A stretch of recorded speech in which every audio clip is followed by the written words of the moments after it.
Good evening. Thanks for joining us on India Business Hour. I'm Shereen Bhan. The headlines we're tracking for you tonight.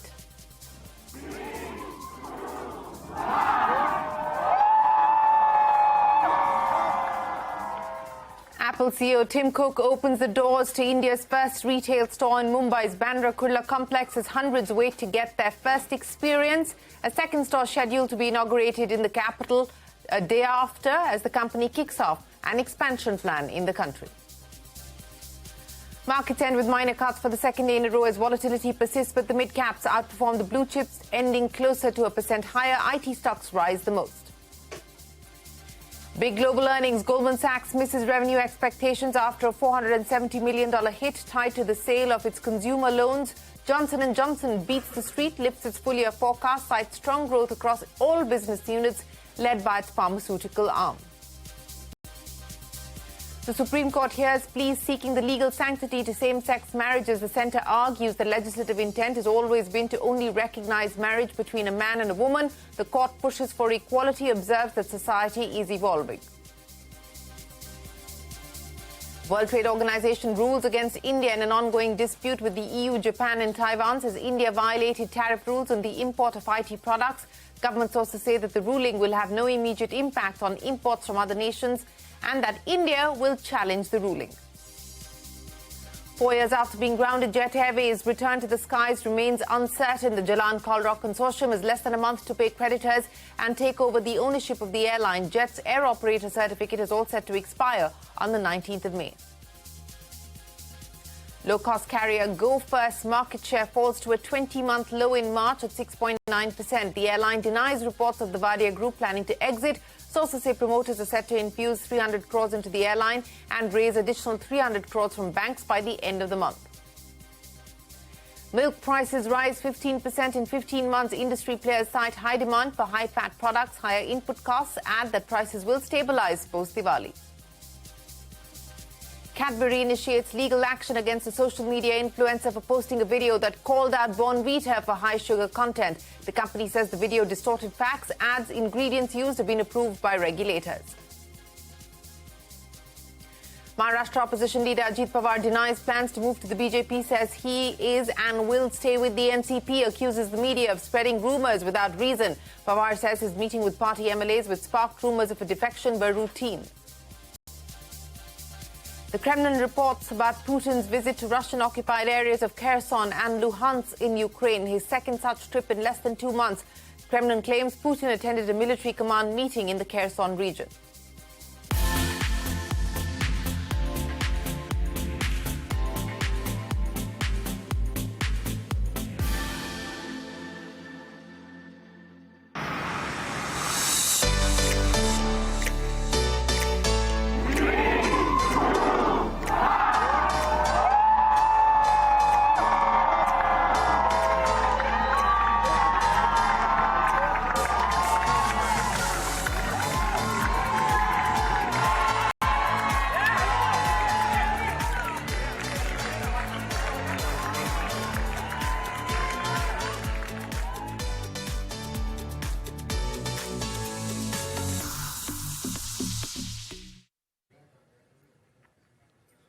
Four and a half years after it opened a store in a new country, Apple opens its first retail store here in India, underlining the tech giant's increased focus towards the country. This week also marks 25 years of Apple's presence in India. Apple CEO Tim Cook threw open the gates of the 28,000-square-foot retail store in Mumbai's Bandra Kurla complex to a throng of expectant Apple fans. A second retail store will be inaugurated in the capital later this week. So why is Apple looking at India? It plans to curb its heavy dependence on China, with geopolitical tensions adding to the uncertainty. A need was felt by the company to make supply chains more resilient. India posted electronic exports of $10 billion in FY23. Of this export figure, Apple's exports alone accounted for $5 billion. This was 3 times the FY22 export figure. Inspired by its recent success, Apple now plans to triple production in the next 2 years. In fact, a recent report by JP Morgan indicates that Apple wants to shift manufacturing of 25% of its Apple products to India by 2025. Our colleagues Mangala Malu and Shivani Garg get us the key highlights from the mega Apple launch.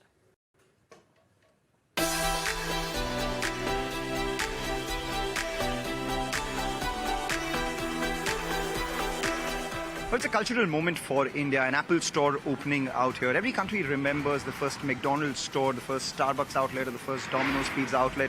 An Apple store is another important global institution, the opening of which generates a lot of excitement. And excitement it was. We had thousands of people queuing up, some as early as last evening, who camped all night to be among the first few people to enter the Mumbai Apple BKC store. And they were welcomed by none other than Tim Cook himself. Tim Cook, in the previous conference call of Apple, has said that India is slowly becoming an important market for them.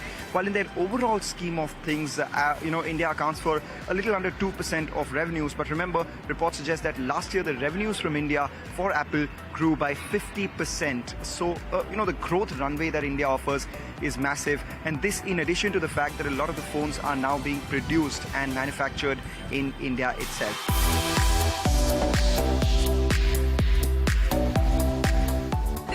Store in itself is much different. So typically, globally, when you see or visit Apple stores, you get that standard white color. There is, of course, a hint of color. There is Hello Mumbai on the glass facade outside. Very, very Indian touch to the whole store. It's spacious. It's approximately 22,000 square feet store. And then you will get to experience a lot of things, a lot of products placed on the table.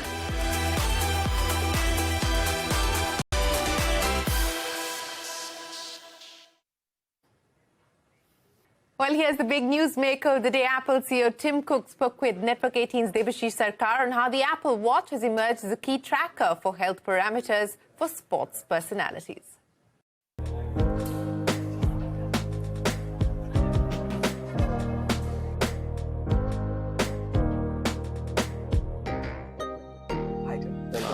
Welcome to Mumbai. How are you feeling? It's wonderful to be here. It's so great to be in India. We've looked forward to this week for a long time. It feels so lovely to meet you in person. And today I want to talk about the Apple Watch. Yes. How has Apple been able to create such a health and fitness device that can reach so many people in a meaningful way, be it professional athletes or somebody like me who just wants to stay fit? It started with focusing on wellness and creating the three rings, the move, stand, and your exercise burn. And it went from there to heart rate and detecting AFib. And of course, notifications came early on as well. And so it has just expanded to cover the waterfront of people's needs. Right. And it's so great for me to come here and hear how it's used in actual training. But I get notes every day from people who found out they had AFib. Right. And they've told me that their doctors told them they would have died if they had not found out about it and reached out to a doctor for help. And so we just keep pulling the string to see where it takes us. One of the athletes here today told me that they use the sleep function a lot. Right. And all of them use the heart rate function to see which heart rate zone they're operating in. Right. And so there's just an enormous amount of functionality in this little thing that you put on your wrist now. Right. It's fantastic. It's a great use for players in every way, Right. Especially when we play, training sessions and the amount of workout we do. Right. The heart rate is very important for players. Right. So the watch really helps us to take care of all that, and it keeps us very accurate day by day what we have to take care of, how much we have to push. Right. And the daily use with this watch is very, very easy for players. Oh, So I think I would say it's the best watch in the world. At the moment. Just the accuracy of that sensor, I would say. I mean, that's what is helping me. You have been training for a long time, way before Apple Watch came, and you've been slogging hard for over the years. And suddenly, I think you've been using Apple Watch since when? Which was the first model of I Apple? would say I'm using it for the last 3-4 years. 3-4 years, yeah. Like the Apple Watch 4? 4 maybe, yeah. 4 Series maybe. 4, Series 5. Apple Watch even came into existence. I mean, like, this hard work is for years of years. How do you see this watch bringing any kind of difference in daily daily training sessions? In general, for us, a measure of hard work is the heart rate. Right. And for us, before devices came in, we would actually use every few minutes, we would actually take time to check the heart rate. But we always struggled with having to check heart rates because that's what you design your training programs based on. And with the technology of the Apple Watch, we are able to actually precisely measure and devise programs according to a heart rate, and that's very useful. Well, that is Tim Cook, and you can catch our coverage of Apple's launch here in Mumbai on Apple Unboxed, 9:30 p.m. on CNBC-TV18. On to the day's trading action. A volatile session saw the Nifty and the Sensex end 0.25% in the red. However, the mid-caps did outperform the blue chips, and the mid-cap index was up by about 1%. Media and IT stocks fared better today. In global economic news, China's GDP rose at a 4.5% pace in Q1, beating estimates of a 4% growth rate. This is also the highest quarterly growth that we've seen in China in the past year. In global earnings, Goldman Sachs slumping in pre-market trade after it reported lower than expected revenue in Q1. Revenue coming in at $12.2 billion versus the estimate of $12.7 billion. Goldman also said it took a $470 million hit tied to the sale of a consumer loans business in its Marcus unit. Johnson & Johnson's first quarter sales up 5.6% at $24.7 billion, beating estimates. The company attributes the growth to strong performance across all of its three business segments. Back home, milk and milk products continue to get costlier, with prices rising 15% in 15 months as dairy companies across the country have hiked prices. Industry players cite high demand for high-fat products, the rise in production costs, and adverse weather as the key reasons. Manisha standing by with the details. Manisha, so should we expect prices to rise further? That's exactly what the industry seems to be expecting. And I did speak to Mr. R.S. Sodhi of the National Dairy Association and Mr. Jain Mehta of Amul, and they both seem to expect that these are reasonable prices right now. And you need these prices to ensure that going forward, the farmers will continue to be interested in ensuring that there is more milk production coming in. When you look at the month of March and April, the expectation is that there has been better procurement than we saw last year. Mr. Sodhi continues, that they did tell us that consumers are paying reasonable prices for dairy right now. We did not see retail prices increase for 3 years, and then of course in last 18 months we've seen prices increase by 18 to 19%. He also told us that India has not seen a fall in the milk or product prices ever. So even if you are looking at higher flush season going forward after the Diwali and the Shera, even if there is better production of milk, you will not see the milk prices go down because the input costs on the other side have continued to increase. So the milk prices perhaps will consolidate, but they will not come down.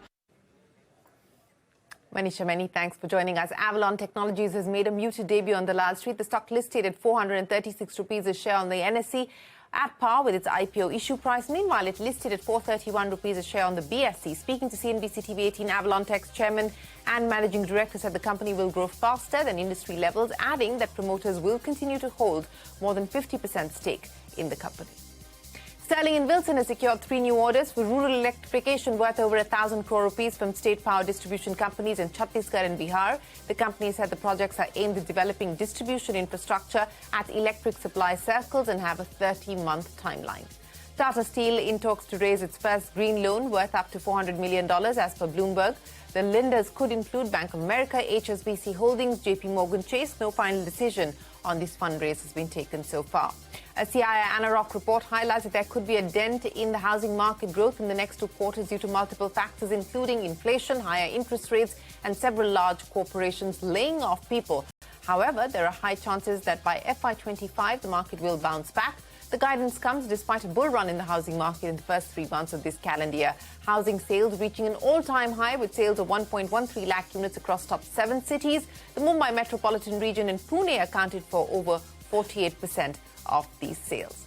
The World Trade Organization has ruled that import duties imposed by India on certain electronic products are in violation of global trading norms. And this ruling comes in an ongoing dispute with the EU, Japan and Taiwan. Sources add the ruling will not have an immediate impact on IT imports from these regions, adding that the government does plan to contest the WTO ruling. Abhimanyu joins us now with the details. Abhimanyu, what should we expect in terms of the response from the government? Government sources have indicated that in all likelihood there is going to be no immediate impact of WTO's ruling on India's tariff treatment of ICT products imported from Taiwan, Japan and the European Union. In 2018 and 19, India had imposed an import duty on electronics products from several geographies, fearing cheap and substandard imports. Initially it was for China, but then it was extended to several other nations where there was an apprehension that substandard imports from China were being routed from these countries. WTO has passed a ruling stating that India is a signatory to ITA 1995 and cannot impose an import duty on several electronics goods. India in all likelihood is going to file an appeal before the WTO, citing the fact that several products which have been listed in this ruling didn't exist in 1995, and hence government sources have indicated that India has a strong case before the WTO. It remains to be seen how early the appeal is going to be filed and what arguments will be tendered, not just from India's side but also from the side of various other countries. Government sources have indicated that several countries had offered India to go for arbitration, but the Indian government in all likelihood is going to contest the ruling on its merits purely and is going to await WTO's decision in this regard. Abhimanyu, many thanks for joining us. On to a CNBC-TV18 exclusive full-service airline. Jet Airways has completed 4 years of grounding. The airline was admitted to the NCLT for insolvency in June of 2019, and there is still no clarity on when it will return to the skies in its new avatar. Sources tell CNBC-TV18 the Jalan Kalrock Consortium is yet to make payments to lenders, even as the deadline is just a few weeks away. Madiha joins us now with more. Madiha, what is the status? Well, 17th of April 2019 is when Jet Airways flew its last flight from Amritsar to Mumbai. Many have been hoping to see the airline back in air again, but the resolution process has been quite a lengthy exercise. And the key issue here largely remains the same. The Jalan Kalrock Consortium, who had won the bid to take over the airline, is yet to receive the airline's ownership. This because they haven't made any payments to the creditors so far. Now, banking sources tell us that the airline's ownership will only be transferred after the consortium pays 270 crore rupees to lenders. Not just that, JKC is also required to pay 225 crore rupees towards gratuity and PF as ordered by the Supreme Court. The consortium has been in talks with lenders ever since the NCLT had refused to stay NCLT's order that had directed for implementation of the resolution plan. Remember, the NCLT had set 16th of November as the effective date for the plan and had directed JKC to pay creditors the first tranche within 180 days from then, which is the 13th of May. So that's one deadline that's fast approaching. Then there's another deadline that Jet is staring at, a very crucial license needed for an airline to fly, which is the Air Operator's Certificate, is expiring on the 19th of May. Renewing the AOC is not simple. It requires an airline to demonstrate its capability to run scheduled operations with the required fleet and staff, which Jet Airways doesn't currently have. So will JKC be able to turn things around before these deadlines and get the airline back in air? That's the key question right now, because time is clearly running out. We reached out to the Jalan Kalrock Consortium, but they're yet to respond to our query. All right, Madhya, many thanks for joining us. And staying with aviation, GoFirst market share took a blow, coming down to a 20-month low in the month of March. That's not all. Sources tell us that the cash-strapped airline is expecting a fund infusion of 600 crore rupees by the end of the month. Danish is standing by with more. Danish, how much money are the promoters likely to infuse? Vijay Group-backed airline GoFirst is getting a fresh lease of life, as GoFirst sources have informed CNBC-TV18 that the airline will be getting rupees 600 crores towards the end of April. Vijay Group will pump in rupees 300 crores in the form of promoter equity, and rupees 300 crores will be raised via banks. This is the significant development for GoFirst, as more than 50% of its fleet is grounded due to operational issues because of some issues with the Pratt & Whitney engine. There are also reports that the promoter of the cash-strapped airline are likely to exit the business. However, GoFirst sources have said that there is no plan of exiting the business. The airline is currently flying around 23 aircraft and is hoping that many grounded aircraft will soon be ready to fly. In FY22, GoFirst posted the highest ever financial loss, and due to operational challenges, the airline has also lost a significant chunk from its market share. Danish, many thanks for joining us. We will head into a break, but up next, Cadbury initiates legal action against the social media influencer for posting a video that called out Bournvita for high sugar content. That and more when we return.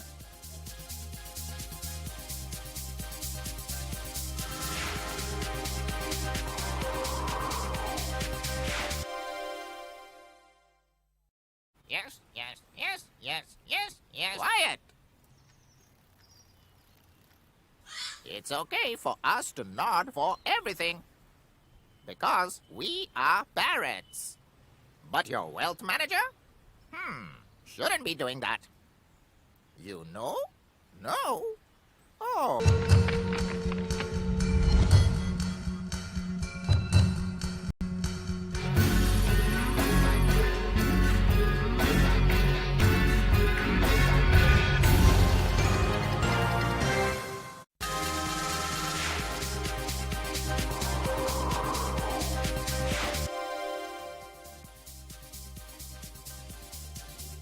The other big story tonight, a 5-judge Supreme Court bench led by the Chief Justice heard pleas on legalizing same-sex marriage. The centre has argued it is not appropriate for the court to decide on the issue. The Supreme Court has observed that there is an evolving consensus on an equal future. The hearings will continue tomorrow. Ashmit joins us now with the commentary that came in from the Chief Justice today.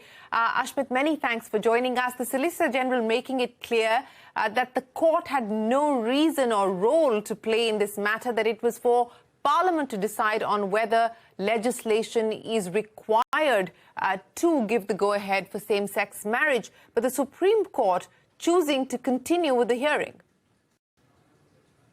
Indeed, in fact, the CJI was very clear that he will not allow any of the parties to dictate the nature of these proceedings, and that came in response to the Solicitor General saying that even before we get into the merits of the case on whether or not there should be same-sex marriage allowed, there's a preliminary objection being raised by the centre, the objection being that there should be absolutely no meddling in this issue by the judiciary. This is the exclusive preserve of the Parliament, of the legislature, and that was the preliminary objection. That has not been allowed yet. In fact, the Chief Justice continued with these proceedings, continued to allow the petitioners to make their submissions, which in fact led to the Solicitor General remarking at one point that this will compel the centre to think whether or not they will wish to participate in these proceedings. So strong comments, those from the Solicitor General, but not managing to impress the Chief Justice. He decided to continue and to allow the petitioners to make their submissions, led by Mukul Rohatgi. He was appearing for the petitioners in this case. He went on to argue that the centre's contention that this is an urban elitist concept is in fact misplaced, and that cannot be used to deny fundamental rights that fall to the LGBTQ community. He further went on to say that for the centre to argue that they constitute a minuscule minority then is a representation of the majoritarianism attitude, and that is simply not constitutionally sustainable, that the fundamental rights provided, right to life, right to privacy, the preamble, the way it is structured, clearly mandates that this burden falls on the centre, on the government, to ensure that these rights are freely accessible and that there can be no distinction made between heterosexual couples and same-sex couples. So that's an argument that has been made. Today was just day one. We understand the 5-judge bench of the Supreme Court will continue hearing in this case. Ashmit, many thanks for joining us. Yes, we will be tracking the proceedings in court tomorrow as well. Now, Cadbury has initiated legal action against a social media influencer for posting a video that called out Bournvita for its high sugar content. The company said the video contains distorted facts and has made false and negative inferences about the brand. Shilpa joins us now with more. Shilpa, the company initiating legal proceedings against the social media influencer. But what's the counter claim? What's the argument? Well, there's been quite a debate raging on social media over the weekend. Now, this happened, like you said, after the social media influencer, Himmat Singh. Now, he had put up a video where he said that all the health claims made by Bournvita are misleading because of its very high sugar content, which is not healthy for children. So he suggested that, because of the high sugar content, all the claims made by Mondelez cannot be, are eventually then misleading. And he was forced to then delete the video after he received a legal notice. And this topic then it took a life of its own on social media. Nutritionists, doctors, consumers, scientists all joined in. And their contention is that is whether these health-based drinks are even required for children. And it's not just that, it's an 11,000 crore market with various brands. And all of these have relatively high added sugar levels. And that's the argument that's been going on. Now, we reached out to Mondelez, which owns Cadbury, which owns Bonvita. And what the company said that the video had gone abnormally viral, and hence it was constrained to take legal action to avoid misinformation. And Bonvita claims that its formulation is scientifically crafted and all its claims are verified and transparent, and that all ingredients have regulatory approvals. And it is also said that, the 20 grams, which is per serve, which it says for Bonvita, has just 7.5 grams of added sugar, which says is much below the required, or rather the recommended dietary allowance of sugar for children, and that it has other micronutrients also that would be beneficial. Now, we also reached out to HUL because HUL also sells, it also Boost and Horlicks, which in fact are the market leaders in this industry. And HUL also said that it's committed to providing a safe and quality product, and that it uses sugar responsibly while matching the technical needs, and that both these have very less comparable added sugar levels. But the larger debate here, or the counterpoints to the claims of the companies, have been whether these small-page drinks are really required for children, and that this added sugar levels in the long term may not have added health benefits for them. The debate is still on, but the social media influencer has taken down the video after Cadbury served a legal notice. Back to you. Shilpa, many thanks for joining us. Maharashtra's opposition leader Ajit Pawar is denied plans of moving to the BJP. He says he is with and will stay with the NCP, adding that his meeting with party MLAs, which sparked rumours of a defection, were routine. Vinaya Deshpande joins us now with more on the latest controversy in Maharashtra. Vinaya. Speculations were rife today that almost 40 MLAs of the NCP were out to support Ajit Pawar, and that Ajit Pawar may finally take a call on switching sides towards BJP. Now, we have seen that with the continuous onslaught of the central agencies, that was one fear that NCP sources said that Ajit Pawar had behind the possible decision of a switch, and also the fact that he was feeling sidelined within the MVA, as it was Uddhav Thackeray who was being projected as the chief minister's face. All these things came to an anticlimax after Ajit Pawar himself held a press conference refuting all these allegations, saying that they were a figment of imagination and that there was no grain of truth to these speculations. NCP will continue to remain a party, and everyone as a family will continue to remain and function together. Vinaya, many thanks for joining us. With that, it is time for us to wrap up this edition of India Business Hour. Thanks very much for watching. Stay tuned. News continues here on CNBC-TV18.